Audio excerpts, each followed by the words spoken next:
Bonjour et bienvenue dans votre émission spéciale bilingue consacrée à l'Ukraine. 观众朋友您好，欢迎收看欧洲卫视双语特别节目《直击乌克兰》，我们一同关注乌克兰局势的最新进展。Voici l'essentiel de ce qu'il faut retenir. 下面请看详细内容。5月30号，法国总统马克龙发推文证实，来自法国 BFM 电视台的记者在乌克兰遇难。法国外交部长科隆纳在声明中表示，法国要求尽快对该事件的情况进行透明的调查。当地时间5月31号，俄罗斯外交部副部长伊万诺夫表示，俄方认为暂时没有必要从不友好国家撤回外交人员，但俄方已经制定应对局势意外发展的方案。他指出，个别国家境内出现了激烈的反俄情绪，但当地政府采取了必要措施，以保障俄罗斯外交人员的安全。Le journaliste reporter d'images Frédéric Leclerc-Imhoff est mort lundi 30 mai en Ukraine. Travaillant pour BFM TV, âgé de 32 ans, il se trouvait à bord d'un bus humanitaire aux côtés de civils contraints de fuir pour échapper aux bombes russes. C'est ce qu'a annoncé Emmanuel Macron sur Twitter lundi 30 mai. Il couvrait une opération humanitaire d'évacuation près de Sévrodonetsk, selon le ministère des Affaires étrangères, dans la région de Louhansk, dans le Donbass, quand il a été mortellement touché, a confirmé le président. Il a été tué par un bombardement russe, précise la ministre des Affaires étrangères française, Catherine Colonna, qui condamne un double crime qui vise un convoi humanitaire et un journaliste. Le parquet national antiterroriste a annoncé lundi soir l'ouverture d'une enquête confiée à l'Office central de lutte contre les crimes contre l'humanité, les génocides et les crimes de guerre. Cette enquête porte également sur les blessures subies par son confrère Maxime Brantater, présent avec lui lors du reportage, a précisé le parquet. BFM TV a confirmé le décès de son journaliste sur son antenne.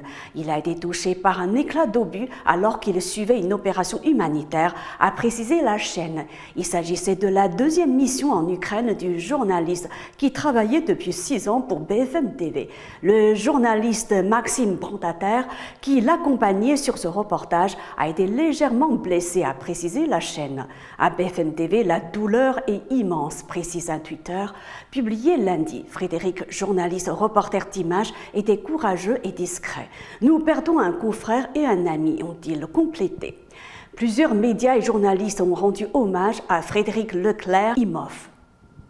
当地时间5月30号，美国总统拜登表示，美国不会向乌克兰运送可以打击俄罗斯领土的火箭系统。俄方对此回应称，这是个理性的决定。据路透社5月30号报道，拜登表示，我们不会向乌克兰提供可以打击俄罗斯领土的火箭发射系统。不过，拜登未指明是哪一款火箭发射系统。目前，拜登政府正在研究对乌克兰提供新一轮的一揽子援助，预计将在未来几天内公布相关细节。对此，俄罗斯联邦安全会议副主席梅德韦杰夫表示，拜登政府的这个决定是理性的。乌克兰总统办公室主任顾问阿列斯托维奇称，若美国不向乌克兰提供远程火箭系统，乌克兰不大可能在俄乌冲突中取胜。Les 27 pays membres de l'Union européenne ont approuvé lundi 30 mai dans la soirée un embargo sur le pétrole russe, couvrant dans un premier temps plus des 2/3 de leurs importations depuis ce pays. C'est ce qu'a annoncé le président du Conseil européen Charles Michel. Cette réduction, qui sera mise en œuvre d'ici à la fin de l'année, va supprimer une énorme source de financement à la machine de guerre russe et exercer une pression maximum sur Moscou pour l'inciter à mettre fin à la guerre, a-t-il affirmé sur Twitter. Une exemption temporaire a été prévue pour le pétrole acheminé par oléoduc afin de lever le veto de la Hongrie. Les 27 étaient réunis à Bruxelles pour discuter d'un 6e paquet de sanctions contre la Russie, dont un projet d'embargo progressif sur le pétrole russe, jusqu'ici bloqué par Budapest.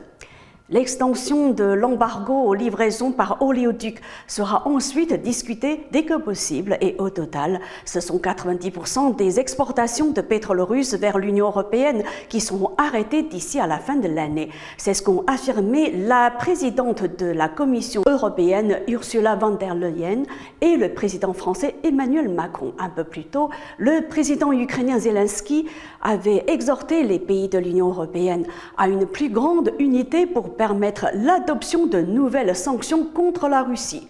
L'Europe doit montrer sa force car la Russie ne perçoit que la force comme argument. Il est temps que vous ne soyez pas divisés, a-t-il déclaré dans un message vidéo diffusé lors de ce sommet extraordinaire de l'Union européenne à Bruxelles. 乌克兰国防部副部长马里亚尔日前表示，目前乌克兰国防部已经掌握了亚速钢铁厂内乌克兰守军的信息，但是为了保护俄乌谈判进程，相关信息仍属机密。据乌克兰真理报5月30号报道，当被问及这些参与亚速钢铁厂行动的乌军的情况，以及乌克兰内部和俄乌两国间是否达成了囚犯交换的协议时，马里亚尔表示：“我们确实掌握了所有信息，不过这些信息属于机密，因为这不仅与谈判进程有关，而且还与这些士兵的安全有关。显然，这是这些士兵的个人数据，我们有这些数据信息，但相关信息不会公开。目前，这些士兵被关押在由俄军控制的乌克兰领土上。”报道指出，乌克兰总统泽连斯基表示，在马里乌波尔的乌方守军必须根据囚犯交换程序获释，并返回乌克兰。俄方没有排除交换战俘的可能性。